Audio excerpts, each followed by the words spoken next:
নাই রে গাড়ি নাই রে দুনিয়াতে, জমিওয়ালা নাই রে জমি নাই রে দুনিয়াতে, টাকাওয়ালা নাই রে টাকা নাই রে দুনিয়াতে।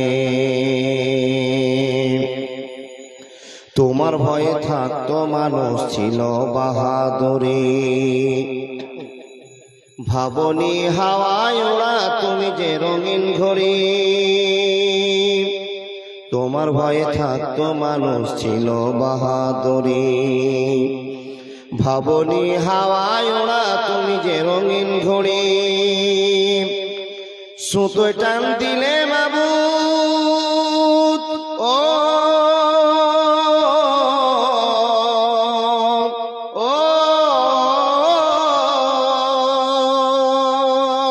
সুতোয় টান দিলে মাবুদ, সুতোয় টান দিলে মাবুদ পারবে না থাকিতে। বাড়িওয়ালা নাই রে বাড়ি নাই রে দুনিয়াতে, গাড়িওয়ালা নাই রে গাড়ি নাই রে দুনিয়াতে। চোখেরই পলকে তুমি হতে পারো লাশ, চিরতরে বন্ধ হবে তোমার নিঃশ্বাস। হবে এলাম তোমার নাম মসজিদের মাইকে, বাড়িওয়ালা নাই রে বাড়ি নাই রে দুনিয়াতে, জমিওয়ালা নাই রে জমি নাই রে দুনিয়াতে, টাকাওয়ালা নাই রে টাকা নাই রে দুনিয়াতে, বাড়িওয়ালা নাই রে বাড়ি নাই রে দুনিয়াতে।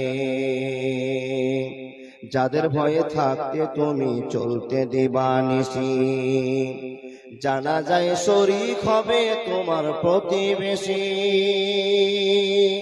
যাদের সাথে থাকতে তুমি চলতে দিবানিসি, জানা যায় শরীক হবে তোমার প্রতিবেশী। স্বজনেরা নিয়ে যাবে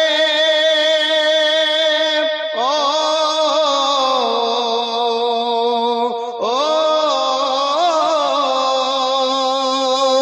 স্বজনেরা নিয়ে যাবে, স্বজনেরা নিয়ে যাবে তোমায় খাটলাতে। টাকাওয়ালা নাই রে টাকা নাই রে দুনিয়াতে, জমিওয়ালা নাই রে জমি নাই রে দুনিয়াতে। চোখেরই পলকে তুমি হতে পারো লাশ, চিরতরে বন্ধ হবে তোমার নিঃশ্বাস।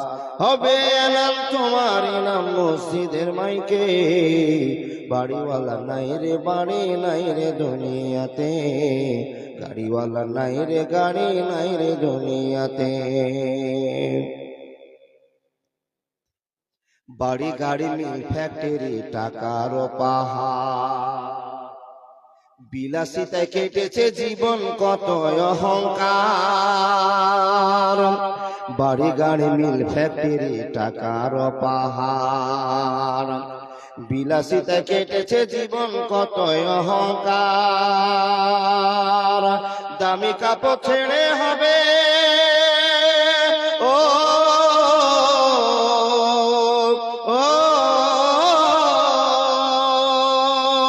দামি কাপড় ছেড়ে হবে, দামি কাপড় ছেড়ে হবে সাদা কাফন পরিতে। বাড়িওয়ালা নাই রে বাড়ি নাই রে দুনিয়াতে, টাকাওয়ালা নাই রে টাকা নাই রে দুনিয়াতে, গাড়িওয়ালা নাই রে গাড়ি নাই রে দুনিয়াতে, জমিওয়ালা নাই রে জমি নাই রে দুনিয়াতে। লিল্লাহি তাকবীর। আওয়াজটা মহব্বত দিয়ে বলো না, লিল্লাহি তাকবীর। চলমান সভার যোগ্যতম নির্বাচিত সভাপতি মহাশয়, উপস্থিত অগণন আলেমে দ্বীন, সম্মুখে বসে থাকা দিন প্রিয় ইসলাম প্রিয় সুপ্রিয় শ্রোতা মণ্ডলী, পর্দার আড়ালে বসে থাকা অত্র এলাকার শিক্ষিতা মা ও বোনেরা, লাখো কোটি শুকরিয়া সে আল্লাহ যে আল্লাহ পবিত্র রমজান মাস পার করে তার 6 দিনের মাথায় 26 তারিখে এই দিনটিকে কবুল করে আল্লাহ আমাদেরকে সুষ্ঠু পরিবেশে সুন্দর মানুষের পরিচয় দিয়ে বসিয়ে রেখে ইমানের সাথে সন্ধ্যা থেকে এখন পর্যন্ত পবিত্র হাদিস ও কোরআনের কথা শোনাচ্ছেন। সে আল্লাহ লাখ কোটি শুকরিয়া, বলুন আলহামদুলিল্লাহ।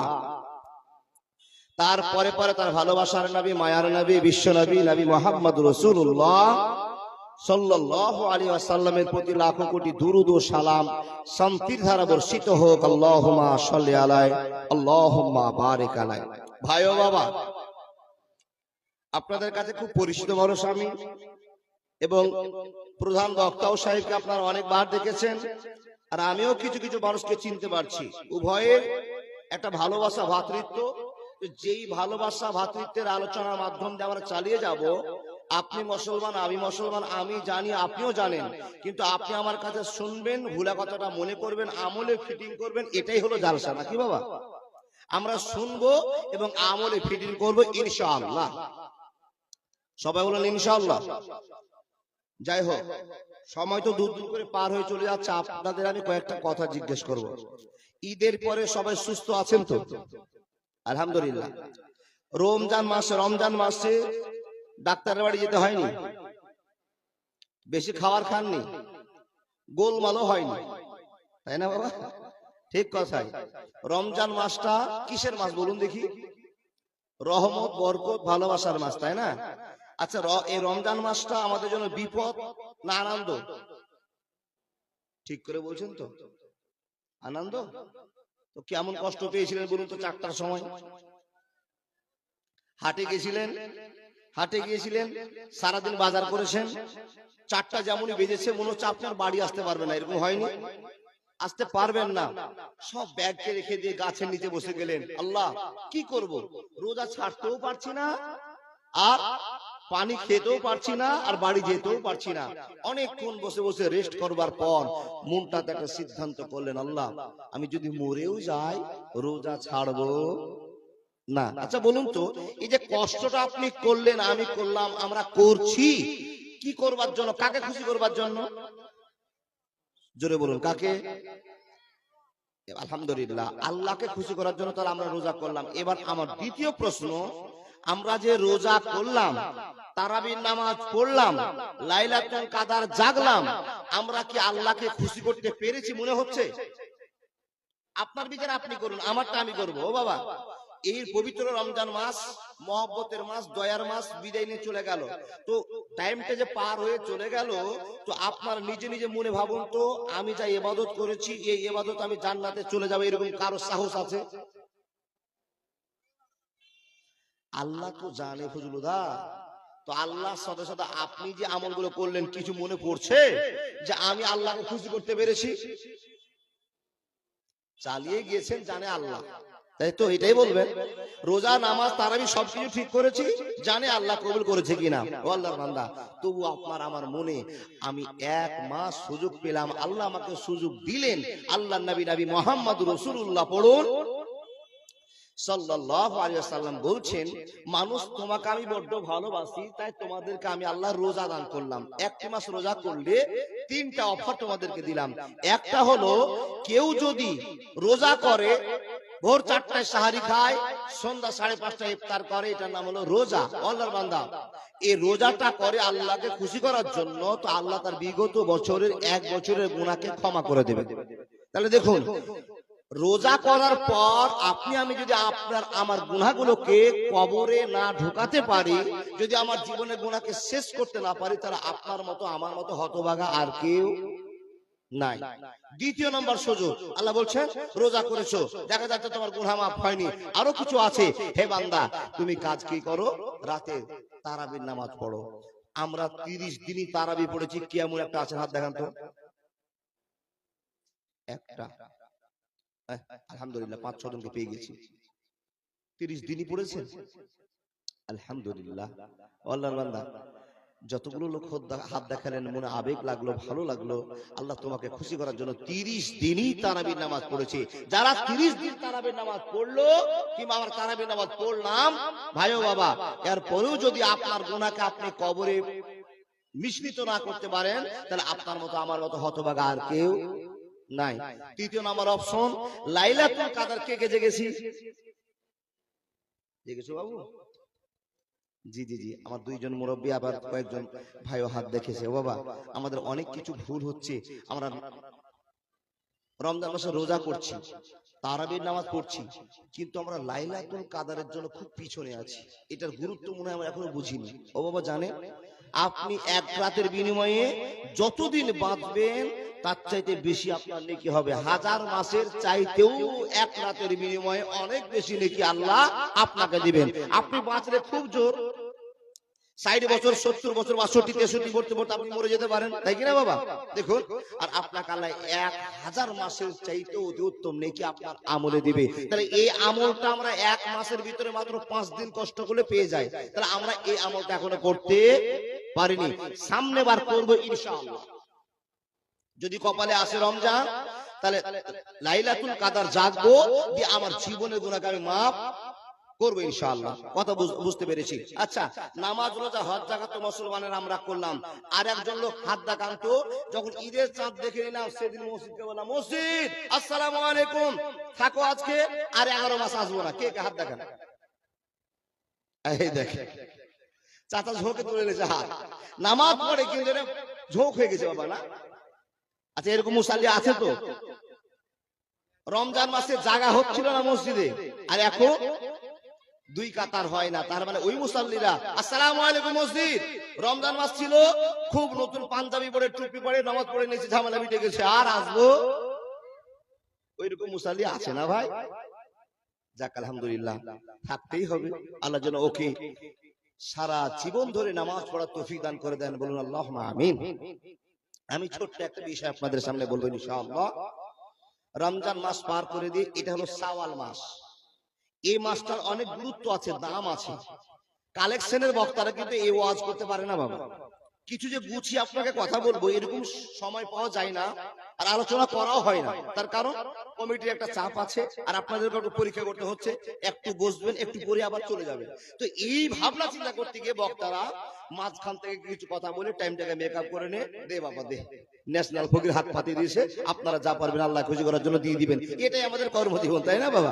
যাক, যেটুক সময় পাবো কিছু বুঝাবার চেষ্টা করবো ইনশাআল্লাহ। আপনি একজন মানুষ, আমি একজন মানুষ। এখানে মানুষ হিসাবে আমরা সবাই গণ্য মানুষ, মানুষের মতো মানুষ। বলে কেন? আল্লাহ আপনাকে মানুষের মতো মানুষ বানিয়েছে। প্রশ্ন করবেন মাওলানা, মানুষের মতো মানুষ মানে বুঝতে পারলাম না। জি, আপনি মানুষের মতো মানুষ। বলে দুনিয়াতে আরো যে সমস্ত মানুষ আছে ওরা মানুষ, আর আপনি মানুষের মতো মানুষ। বলে কিসের জন্য? বলে একটাই কারণের জন্য, মানুষকে যত আল্লাহ নিয়ামত দিয়েছে সবচেয়ে আপনার কাছে একটা দামি নিয়ামত আছে, যে নিয়ামতটার নাম হলো ঈমান। জোরে বলুন সুবহানাল্লাহ। কি বললাম? যেই দামি নিয়ামতটা আল্লাহ আপনাকে দান করেছেন সেটা হলো ঈমান। ঈমান মুখে বলছি আশহাদু আল্লা ইলাহা ইল্লাল্লাহু ওয়া আশহাদু আন্না মুহাম্মাদান আবদুহু ওয়া রাসূলুহু। তাই আপনি মুসলমান, তাই তো না? আল্লাহ কোরআনে বলছেন কি? বিসমিল্লাহির রহমানির রহিম, লাইসাল বিররা আন তুওয়াল্লু ওজুহাকুম কিবালাল মাশরিকি ওয়াল মাগরিবি ওয়ালাকিন্নাল বিররা মান আমানা বিল্লাহ। কথা বলতে আরম্ভ করলাম, মনে মনে আপনাকে একটু বোঝাতে আরম্ভ করলাম। আস্তে আস্তে কথা বলবো, আপনার জীবনের পরিবর্তন হবে, আশা নিয়ে কথা বলতে আরম্ভ করলাম। বন্ধুরে, আল্লাহ তাবারাক ওয়া তাআলা বলছেন, পশ্চিম দিকে মুখ করে আল্লাহু আকবার বলে দাঁড়িয়ে গিয়ে আল্লাহুম্মা বাইদ বাইনি ওয়া বাইনা খাতাইয়া কামা বাত্তা বাইনাল মাশরিকি ওয়াল মাগরিবি। বন্ধুরে আমার, আলহামদুলিল্লাহি রাব্বিল আলামিন আর রহমানির রহিম, বিসমিল্লাহির রহমানির রহিম, কুল হুয়াল্লাহু আহাদ আল্লাহুস সামাদ লাম ইয়ালিদ ওয়া লাম ইউলাদ। আপনি সমস্ত আনুষ্ঠানিকভাবে 4 রাকাত নামাজকে আপনি পড়ে মসজিদ থেকে চলে আসলেন। এই কর্মটা করার পর আপনার মনে মনে একটা ধারণা হয়ে গেল, আমি পৃথিবীর সব চাইতে ভালো কাজ করে আমি পরে দেখিয়ে দিলাম, আমার সব কাজ মেকআপ হয়ে গেল, আমাকে আর কোনো কাজ করতে হবে না। আপনি পশ্চিম দিকে মুখ করে নামাজ চালু করে নামাজ পড়ে আপনি বাড়িতে চলে আসলেন। মনে মনে ভাবলেন, আপনার চাইতে ভালো মানুষ আর পৃথিবীতে কেউ হতে পারে না। না বন্ধু না, আপনার থিওরি ভুল, আপনার বুঝার ভুল, আপনি যেই কর্মটা করতে আরম্ভ করেছেন অনেক ভুলের সাগরে আপনি ডুবে আছেন গো বন্ধু। আপনাকে আমি বোঝাতে আরম্ভ করলাম, আপনি নামাজ পড়বেন এই কথাটা ঠিক, আপনি রোজা করবেন এটা আপনার ঠিক, কিন্তু আল্লাহ তাবারাক ওয়া তাআলা বলছেন আপনাকে একজন ইমানের পরিচয় দেওয়ার জন্য, ইমানদার হওয়ার জন্য আপনাকে একটা পরিচয়ের মধ্যে থাকতে হবে বন্ধুরে। আল্লাহ তাবারাক ওয়া তাআলা বলছেন লাইসাল বিররা আন তুওয়াল্লু উজুহাকুম কিবালাল মাশরিকি ওয়াল মাগরিবি ওয়ালাকিন্নাল বিররা মান আমানা বিল্লাহ।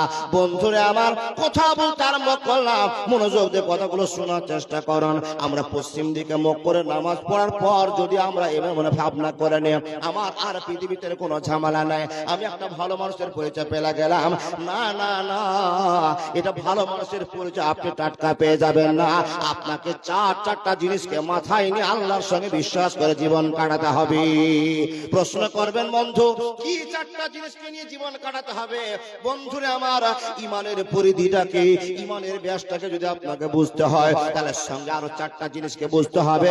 এই আল্লাহর বান্দা আমরা এক বলে আল্লাহকে বিশ্বাস করে নিয়েছি, আল্লাহকে মেনে নিয়েছি, এ কথা মানার পর ওয়াল মালায়েকা ওয়াল আখিরা ওয়াল মালায়েকা ওয়াল কিতাবে ওয়ান নাবিয়িন, আরো চারটা জিনিসকে যদি এক না করি আপনাকে ঈমানদার বলা হবে না, হবে না, হবে না।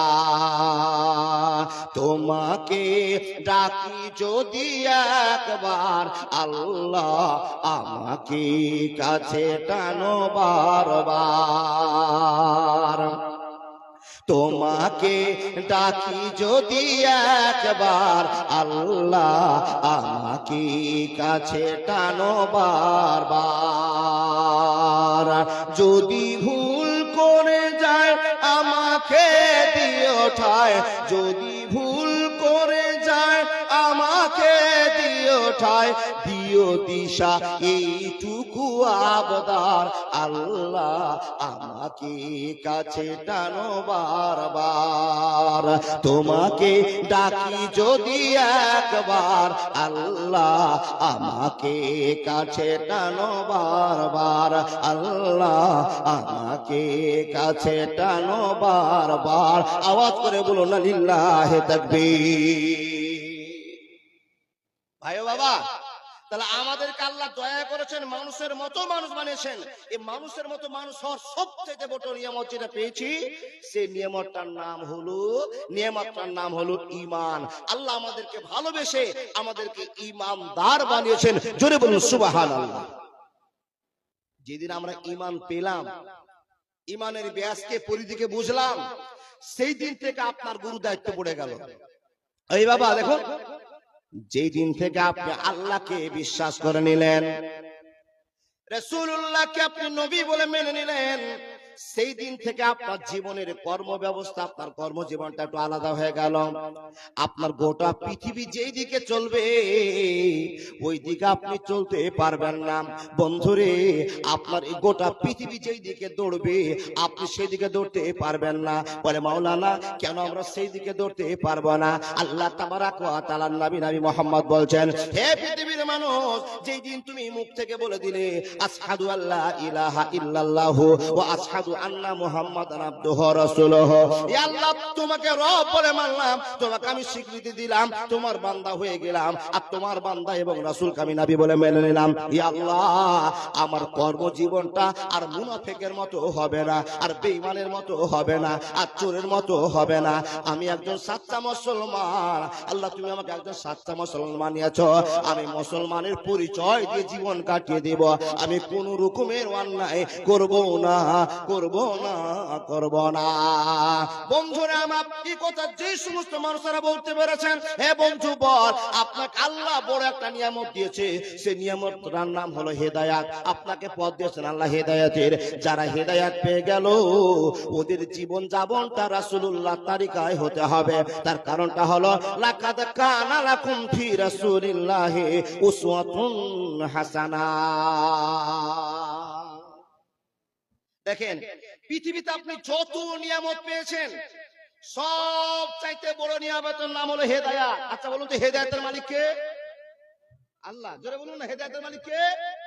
তাহলে আমরা এমনিতে হেদায়েত পাই নি। আল্লাহ আপনাকে আমাকে দয়া করেছেন, তাই তো আপনি আমি হেদায়েত পেয়ে